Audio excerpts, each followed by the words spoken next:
Donald Trump کے white house میں واپسی پر شاندار استقبال کیا گیا۔ امریکی صدر کو سلامی پیش کی گئی۔ وائٹ ہاؤس آمد سے قبل ڈونلڈ ٹرمپ نے کیپٹل ہل میں حلف اٹھایا، تاہم انہوں نے حلف اٹھاتے وقت بائبل پر ہاتھ نہیں رکھا۔ تقریب حلف برداری میں سابق صدور، دنیا کے بڑے ٹیک جوائنٹ سمیت ارب پتی شخصیات مرکزی نگاہ رہیں۔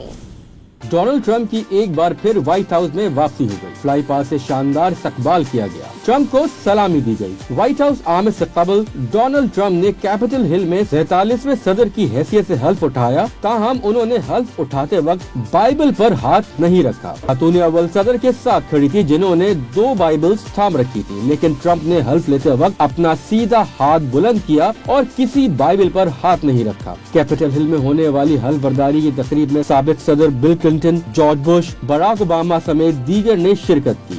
بڑے tech giants X, Amazon, Google, Facebook اور ایپل کے سربراہان سمیت ارب پتی شخصیات مرکز نگاہ بھی رہے۔ تقریب کے دوران غیر معمولی صورتحال دیکھنے میں آئی۔ گلوکاروں کا فنی خرابی کے بعد بغیر میوزک پر پرفارم کرنا۔ ڈونلڈ ٹرمپ کی حلف برداری تقریب میں ان کے 5 بچے بھی شریک ہوئے، جو توجہ کا مرکز بنے رہے۔